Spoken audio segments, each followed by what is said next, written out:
Part 1. The Stranger in Room 5. September 14th, 2001. Amanda Park, Washington. A small, rain-soaked town nestled in the shadow of the Olympic National Forest. A man walks into the Lake Quinault Inn carrying nothing but a few crumpled bills and a secret. He signs the register as Lyle Stevik, gives an address that doesn't exist, and retreats to room 5. 2 days later, he's found dead. His identity erased, his past a void. Who was Lyle Stevik, and why did he choose to vanish forever? This is the story of a man who became a ghost, a mystery that haunts us still. Stay with us. You won't want to miss this. Amanda Park is the kind of place you pass through, not stay. In 2001, it was a speck on the map, population barely 200, a scattering of homes and businesses along Highway 101. The Lake Quinault Inn was a modest motel, its neon sign flickering against the endless drizzle of the Pacific Northwest. On September 14, a man walked through its doors. He was tall, lean, maybe in his 20s, with dark hair and a quiet demeanor. To the clerk, he was unremarkable, just another traveler. But his story was anything but ordinary. He paid in cash, $26.46 for a single night, and signed the register as Lyle Stevik. The address he provided, 1019 S Progress Ave, Meridian, Idaho, was a lie. It belonged to a Best Western hotel, not a residence. He asked for room 5, a small, sparsely furnished space at the end of the hall. The clerk handed him the key, and he disappeared inside. No luggage, no ID, just a man and his thoughts. Over the next 2 days, Lyle was a phantom. The motel staff saw him only once more when he extended his stay for another night. He didn't leave the room, didn't make calls, didn't order food. On September 16, a maid knocked on room 5's door. No answer. She entered and froze. There in the dim light was Lyle Stevik, or the man who called himself that. Dead. He had hanged himself, using his own belt secured to a closet rod. His body was kneeling as if in prayer, his head slumped forward.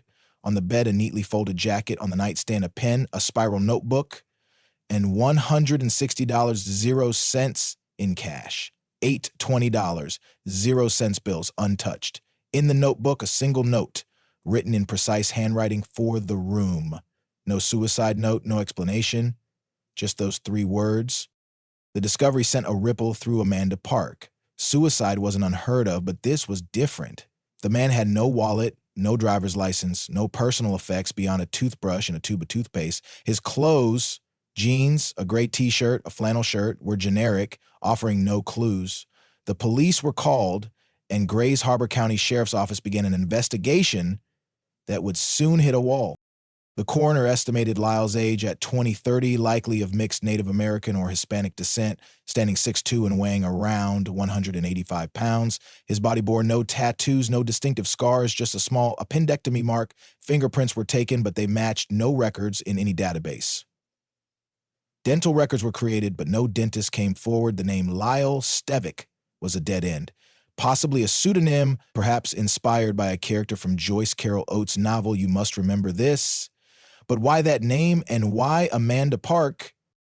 The world was reeling in September 2001. The 9/11 attacks had occurred just days before, dominating headlines and overwhelming law enforcement. A small-town suicide, even one as strange as this, barely registered. The case went cold almost immediately, filed away as John Doe. But for a few dedicated detectives, and later a legion of online sleuths, the mystery of Lyle Stevik refused to die. What drove a man to erase himself so completely? Was he running from something or someone? Or was his death a final act of control in a life that felt out of his hands? In this series, we'll unravel the enigma of Lyle Stevik, piece by piece, from the clues he left behind to the theories that keep his name alive. Next, we'll dive into the investigation, or lack thereof, and the first attempts to uncover who Lyle really was. Stay tuned for Part 2. Part 2, The Silent Investigation. When Lyle Stevik's body was found in room 5, the Grays Harbor County Sheriff's Office faced a puzzle with no edges. A young man, dead by his own hand, with no identity, no connections, and no clear reason for being in Amanda Park. In any other time, this case might have consumed resources, but in September 2001, the world was on fire. The 9/11 attacks had stretched law enforcement thin, and a small-town suicide was low priority. Still, the police did what they could. The scene in room 5 was meticulously documented. The belt, a brown leather strip, was looped tightly around the closet rod, designed to hold just enough weight. Lyle's body showed no signs of struggle or foul play. No bruises, no defensive wounds. The coroner ruled it a suicide by hanging, with asphyxiation as the cause of death. Toxicology reports came back clean. No drugs, no alcohol. This wasn't a man clouded by substances. His decision was deliberate. Investigators scoured the room for clues. The $160 0 cents in cash was puzzling. Why leave so much behind? The notebook with its terse for the room message offered no insight into his state of mind. His clothes were examined, but they were mass-produced brands, traceable to countless stores. The toothbrush and toothpaste suggested he planned to stay longer, or at least maintain some routine. But the absence of a wallet, keys, or phone was glaring. Had he destroyed them? Or had he arrived in Amanda Park with nothing at all? The police ran Lyle's fingerprints through AFIS, the automated fingerprint identification system, but found no matches. His dental records were circulated to regional dentists with no hits. A facial reconstruction sketch was created depicting a young man with sharp features and dark eyes, but it was too generic to spark recognition. Missing persons databases were checked, but no one matched Lyle's description. The Idaho address led to a Best Western where staff confirmed no guest named Lyle Stevik had ever stayed. One detail stood out: Lyle's behavior before his death. The maid reported hearing pacing in room 5, and curtains were drawn tight, as if he feared being seen. Was he hiding, or was he wrestling with his final decision? The motel clerk recalled his soft-spoken manner, almost polite but distant. He seemed like a man who wanted to be forgotten. As weeks turned to months, the case stalled. The sheriff's office released a public appeal, hoping someone would recognize Lyle. A few tips came in, distant cousins, vague sightings, but none panned out. By 2002, Lyle Stevik was a cold case, his file gathering dust. But the internet was about to change everything. Online communities of amateur detectives known as web sleuths latched onto Lyle's story. They pored over the limited details, speculating about his origins. Was he a drifter, a runaway, a man fleeing a criminal past? Some pointed to the timing of 9/11, wondering if Lyle was connected to the attacks or overwhelmed by the global chaos. Others saw a deeper tragedy: a man battling mental illness, choosing to end his life in obscurity. The web sleuths dug into the name Lyle Stevik. Its similarity to a character in Joyce Carol Oates' novel You Must Remember This sparked debate. In the book, Lyle Stevik, spelled with a C, is a man hiding his past. Was this a deliberate clue or a coincidence? The novel's themes of identity and alienation resonated eerily with the case, but without more evidence, it was just another question mark. By the mid-2000s, Lyle's case had become a cornerstone of the online true crime community. His sketch circulated on missing person sites, and his story inspired countless threads. Yet, despite their efforts, the web sleuths were no closer to answers. The man in room 5 remained a shadow. If you're as gripped by this mystery as we are, hit that subscribe button to join us for more untold stories. Next, we'll explore the forensic breakthroughs that gave Lyle a face and a possible past. Stay tuned for Part 3. Part 3, A Face Without a Name. For years, Lyle Stevik was little more than a sketch and a story, a man without a past known only by a name that wasn't his. But science has a way of breathing life into cold cases, and in the late 2000s, advances in forensic technology offered new hope. Could DNA unlock the secret of Lyle's identity? And would it finally give him a name? The Grays Harbor County coroner had preserved Lyle's DNA during the 2001 autopsy, a standard procedure for unidentified bodies. In 2007, the sample was submitted to CODIS, the FBI's combined DNA index system, which cross-references DNA for missing persons, criminals, and unidentified remains. But Lyle's profile matched no one. His fingerprints, rerun through updated databases, still came up empty. It was as if he'd never existed. Investigators turned to another tool: isotopic analysis. By examining Lyle's hair and teeth, forensic scientists could trace where he'd lived based on the chemical signatures of water and food he'd consumed. The results were vague but intriguing. Lyle had likely spent time in the Pacific Northwest, possibly Washington or Idaho, with hints of travel to the Southwest or Midwest. His diet suggested a mix of urban and rural environments, but nothing definitive.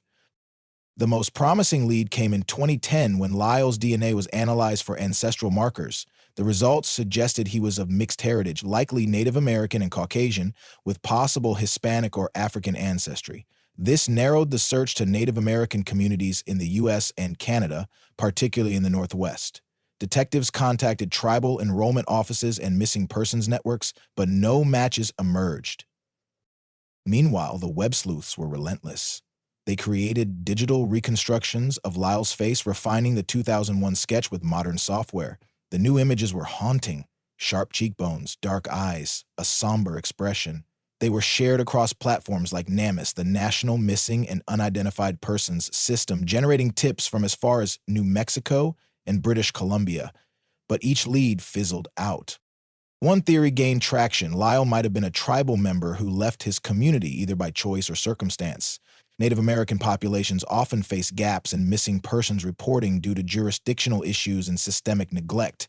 Could Lyle have slipped through those cracks? Some sleuths speculated he was a residential school survivor, carrying trauma that led to his isolation. But without a name, it was just a guess. Another question lingered.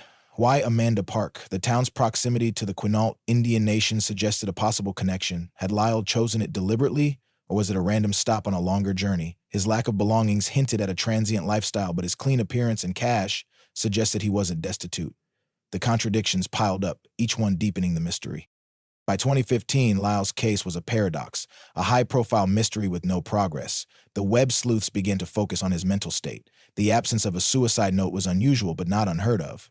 The kneeling position of his body, almost reverent, suggested a ritualistic act. Was Lyle religious?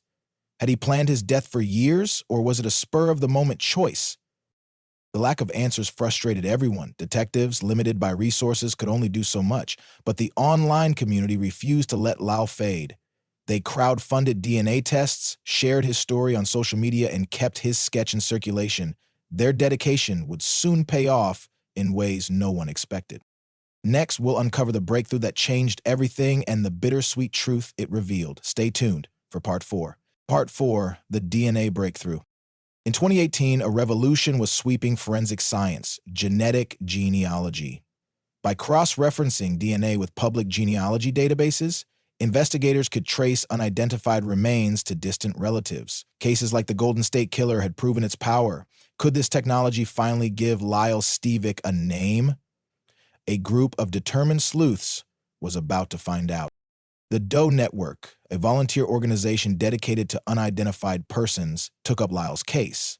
They partnered with the DNA Doe Project, a nonprofit specializing in genetic genealogy. Using Lyle's preserved DNA, the team uploaded his profile to GEDmatch, a public database where people share their DNA for ancestry research. The process was slow, requiring painstaking analysis of distant cousin matches. By late 2018, the team had a lead. Lyle's DNA matched several individuals in California, suggesting he had relatives there. The matches were distant third or fourth cousins, but they pointed to a family with Native American and Caucasian ancestry. The DNA Doe Project built a sprawling family tree, tracing branches back generations. Slowly, a picture emerged. The breakthrough came in April 2019. The team identified a closer match: a second cousin in Northern California. By cross-referencing birth records, census data, and social media, they narrowed it down to a single family. One member, a young man born in the early 1970s, had vanished from their lives around 2000. His name wasn't Lyle Stevik, but everything else fit: his age, appearance, and possible Native American heritage. The DNA Doe Project contacted the family, who confirmed their relative had been estranged for years. They hadn't reported him missing, believing he'd chosen to cut ties. Out of respect for their privacy, the team didn't release his real name, but they announced that Lyle Stevik had been identified. After 18 years, the man in room 5 had a past. But the answers raised new questions. Why had he left his family? What drove him to Amanda Park, and why the pseudonym? The family shared that he'd struggled with depression, a silent battle that may have led to his isolation. They described him as kind but private, someone who kept his pain hidden. Was his suicide a culmination of years of struggle, or a sudden breaking point? The web sleuths, while relieved, were conflicted. Many had hoped for a dramatic reveal, a fugitive, a secret life. Instead, Lyle was an ordinary man, lost to his own demons. His story resonated deeply, reflecting the quiet despair that claims so many. If you move by stories like this, subscribe to join our community of truth seekers. The identification also sparked debate about privacy. Some criticized the use of public DNA databases, arguing it violated consent. Others saw it as a necessary tool for justice. For Lyle's family, the news was bittersweet. They had closure, but also grief for a loss they hadn't fully understood. Next, we'll explore Lyle's legacy and the questions that remain unanswered. Stay tuned for Part 5. Part 5, The Ghost of Lyle Stevik. Lyle Stevik is no longer a John Doe, but his story is far from over. His identification in 2019 closed one chapter, but it opened others about mental health, identity, and the countless others who vanished without a trace. What is the legacy of the man who died in Room 5, and why does his mystery still haunt us? Lyle's case shone a spotlight on the crisis of unidentified persons. In the U.S. alone, over 40,000 bodies remain nameless, many lost to systemic gaps in reporting and resources. Native American communities like the one Lyle may have belonged to are disproportionately affected, with missing persons cases often ignored. His story forced a reckoning, inspiring advocates to push for better databases and funding. The DNA Doe Project's success with Lyle became a blueprint. Since 2019, they've identified dozens of does, from murder victims to suicides, using genetic genealogy. Each case echoes Lyle's, a reminder that every unnamed body has a story. But the technology raises ethical questions. How do we balance closure with privacy? And what happens when families don't want to be found? Lyle's mental health struggle resonates most deeply. His family's revelation of his depression painted a picture of a man battling invisible demons. Suicide rates in the U.S. were climbing in 2001, particularly among young men in Native American communities. Lyle's choice to die alone under a false name speaks to a profound sense of isolation. What could have saved him? A call? A connection? A moment of hope? The timing of his death, days after 9/11, adds another layer. Was the global chaos a trigger, amplifying his despair? Or was Amanda Park a destination he'd chosen long before, a quiet place to end his journey? The Quinault Indian Nation's proximity fuels speculation. Did Lyle have ties there, or was it a coincidence? These questions may never be answered. Online, Lyle's legacy thrives. Reddit threads, YouTube videos, and podcasts keep his story alive, not as a mystery, but as a human tragedy.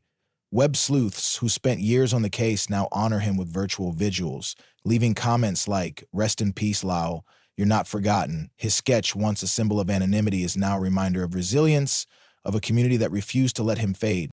For Lyle's family, the pain lingers. They've chosen privacy, shielding his real name from the public. But they've expressed gratitude to the sleuths, acknowledging the love poured into finding him. His story is a bridge between strangers, a testament to the power of collective curiosity and compassion. Lyle Stevik's life ended in Room 5, but his impact endures. He reminds us that every life matters, that every name deserves to be known. As we close this series, we leave you with the question, who else is out there waiting to be found? Thank you for joining us on this journey. If Lyle's story moved you, share it and subscribe for more tales of the lost and found. Until next time, stay curious.